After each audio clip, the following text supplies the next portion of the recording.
Hello friends, welcome to the new episode of my channel. আমি Prince. এই ভিডিওতে একটা ব্যাপার নিয়ে কথা বলবো, এটা নিয়ে দেখছি খুব আলোচনা হচ্ছে, চারপাশে কথা হচ্ছে, তো মনে হলো এটা নিয়ে কথা বলা খুব দরকার। তো কথা বলবো জিদ্দাকে নিয়ে। তো আমরা রিসেন্ট একটা পুরনো ইন্টারভিউতে জিদ্দাকে বলতে শুনেছি, যখন তাকে জিজ্ঞাসা করা যে রিসেন্ট এই বাংলা সিনেমা তুমি দেখেছো কি না, তখন জিদ্দা বলে যে আমি বাংলা সিনেমা খুব একটা দেখি না। আমি যে ধরনের সিনেমা করতে চাই সেই ধরনের সিনেমা আমি সাউথ বা হিন্দির ক্ষেত্রে পাই, বাংলায় যেহেতু সেই ধরনের কাজ হয় না, আমি সেইভাবে অতটা বাংলা সিনেমা ফলো করি না।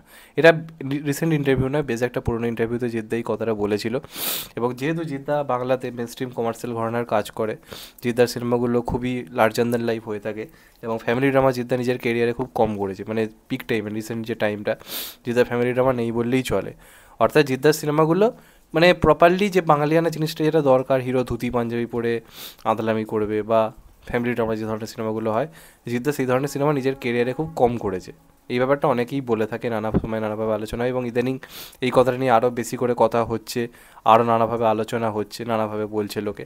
এবং যেহেতু বাংলা মেন স্ট্রিম কমার্শিয়াল সিনেমাকে ছোটো করার, খারাপভাবে দেখার একটা প্রবণতা রয়েছে, বাঙালিদের মনে হয় যে কোথাও গিয়ে জিদ্দা বাংলা সংস্কৃতিকে অতটা বোঝে না বা অতটা গুরুত্ব দেয় না, একজন অবাঙালি সে আর বাংলার সেন্টিমেন্ট কী বুঝবে, এই ধরনের নানারকম কথাবার্তা চারপাশে দেখতে পাচ্ছি। প্রথমত আমি একটা কথা বলি, এটা আমার মন থেকে দৃঢ় বিশ্বাস, আমি বুকে হাত রেখে বলছি, জিদ্দার মতো কোনো কমার্শিয়াল হিরোকে আমি এত ভালো বাংলা উচ্চারণ করতে দেখিনি যে একজন অবাঙালি।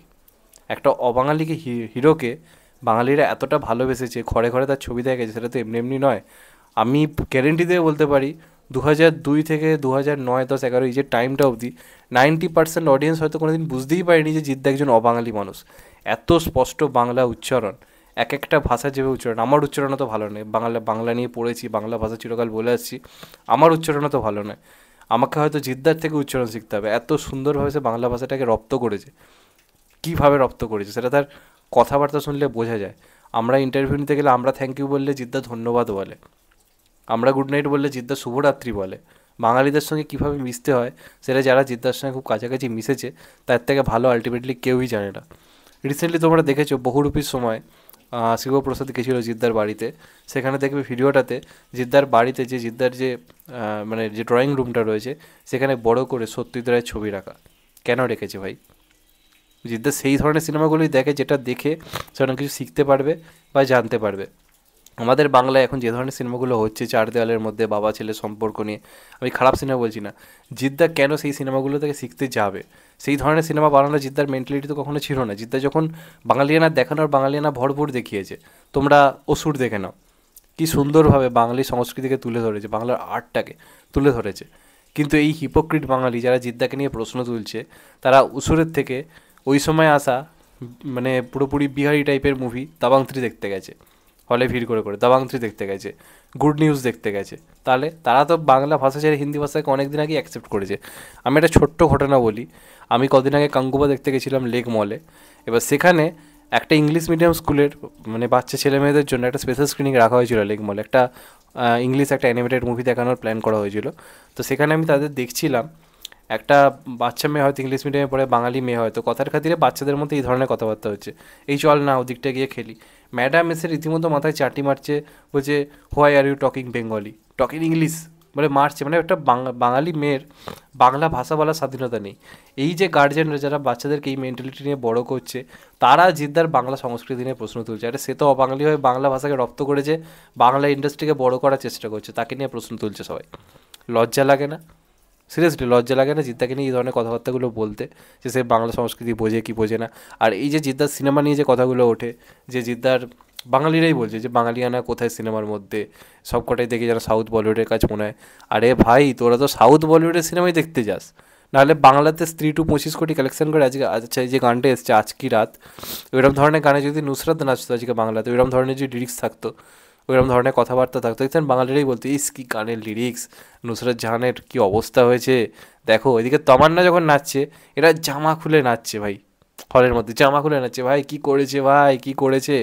এরা বাংলা সংস্কৃতি নিয়ে প্রশ্ন তুলছে, এরা নিজেরাই অনেকদিন আগে বাংলা সংস্কৃতিকে জাস্ট বর্জন করে ফেলেছে। আচ্ছা, পুষ্পারাজের মধ্যে কী এমন বাঙালিয়ানা রয়েছে আপনারা বলুন? ট্রেলার দারুণ লেগেছে, আমি সব কিছু বলছি, এরা তো দেখতে যাবে পুষ্পা 2, পাগলের মতো যাবে, লুকিয়ে লুকিয়ে দরকার হলে যাবে, অবাঙালি সেরে যাবে, কিন্তু এরা যাবে। কিন্তু বাড়ি এসে জিদ্দা যদি একটা পুষ্পার মতো সিনেমা বানায়, এরা বলবে ভাই দেখো কী করছে ভাই, আকাশে উঠছে, হিরোর মধ্যে কোনো বাঙালিয়ানা নেই। এরা হিপোক্রিট নয়? আপনারাই বলুন, এটা কি হিপোক্রিট নয়? আর একটা মার্কেট বড় করতে গেলে কমার্শিয়াল সিনেমা দরকার। কমার্শিয়াল সিনেমার মধ্যে ওই আতু ভাতু বাঙালি মার্কা সেন্টিমেন্ট যদি ঢোকানো হয়, তাহলে কোনো দিন কমার্শিয়াল সিনেমা বানানো সম্ভব নয়। আজকে তোমরা দেখো দেব যখন খাদান করছে, তখন কি তোমরা সেখানে প্রধানের দেবকে পাচ্ছ? বা তোমরা তার আগে যে দেবকে দেখেছো টনিক ফনিক, সেই দেবকে কি দেখতে পাচ্ছ? দেব পুরো অন্য ঘরানায় ফিরে এসছে আবার। কারণ একটা কমার্শিয়াল সিনেমা করতে গেলে হিরোকে সবসময় লার্জার দ্যান লাইফ দেখাতে হয়। আর বাঙালিরা লার্জার দ্যান লাইফ হয় না, বাঙালিদের মেন্টালিটি সব কিছু লার্জার লাইফ কম হয়। যে কারণে তোমরা দেখবে দেবজিৎ আসার আগে বা প্রসেনজিতের টাইম অবধি, তার আগের যে বাংলা সিনেমা বা পরবর্তী এখন যে বাংলা সিনেমা হচ্ছে, সেগুলো কিন্তু একটা ঘরের মধ্যে বেশিরভাগ ক্ষেত্রে সীমাবদ্ধ, বা হিরোদেরকে অন্যভাবে প্রেজেন্ট করা হতো। এরাই কিন্তু বাংলার মধ্যে এই প্রসেনজিৎ, জিৎদেব, এরাই কিন্তু বাংলার মধ্যে লার্জার দ্যান লাইফ ব্যাপারটা এনেছে। আর জিদ্দা সেটা এখনও মেনটেন করছে। সেটা কি আমরা একটা সময় অ্যাকসেপ্ট করেছিলাম? যবে থেকে সাউথ আর বলিউডের প্রতি আমাদের দরদ উঠলে উঠেছে, সেই দিন থেকে আমরা আবার নানারকম প্রশ্ন তুলতে শুরু করেছি। জিতের মধ্যে নাকি বাঙালিয়ানা নেই, এর মধ্যে নাকি ওই নেই। জিতের মতো বাংলা খুব কমজন প্রপারলি বলতে পারে। অনেক বাঙালি অভিনেতাকে দেখেছি ইন্টারভিউ নিতে গিয়ে বা কথা বলতে গিয়ে তারা ইংলিশে কথা বলছে বা হিন্দিতে কথা বলছে নিজেদের মধ্যে। জিদ্দাকে এরম জিনিস তুমি দেখতেই পাবে না। সে তার নিজের পরিবারের সঙ্গে হয়তো হিন্দিতে কথা বলতে পারে, কিন্তু যখনই সে বাঙালিদের সঙ্গে ইন্টারাক্ট করে, তার মুখ থেকে তুমি একটা হিন্দি ভাষা বার করতে পারবে না। সব কিছু বাংলা বলে, সব কিছু বাংলা। তো তাকে নিয়ে তোমরা প্রশ্ন তুলছো? মানে সিরিয়াসলি, মানে জিদ্দাকে নিয়ে আলোচনা এরা করবেই, জিদ্দার সমালোচনা করবে, আলোচনা করবে, কারণ জিদ্দাকে নিয়ে আলোচনা করলে পেজের রিচ বাড়ে। কিছু কিছু মানুষ থাকে না যাদেরকে নিয়ে সমালোচনা করলে লাভ হয়। সাকিব খান রয়েছে তাদের মধ্যে, জিৎ রয়েছে, এদের নিয়ে কী হয়, সমালোচনা তুমি করছো মানে তোমার পেজের রিচ বেড়ে যাবে। এটার জন্যই করা, এরা জানে এটা করলে আমার লাভ হবে, সেই জন্যই করা। তো এই কথার সঙ্গে আমি কোনোভাবেই এগ্রি করতে পারছি না যে জিদ্দার মধ্যে বাঙালিয়ানা নেই, এই নেই। আর জিদ্দার সিনেমা নিয়ে যারা প্রশ্ন তুলছে, জিদ্দা যে ধরনের সিনেমা করে, ওই ধরনের সিনেমা তোমরা কখনোই জিদ্দার থেকে পাবেও না। কারণ জিদ্দা সবসময় লার্জার দ্যান লাইফ ভেবে এসছে।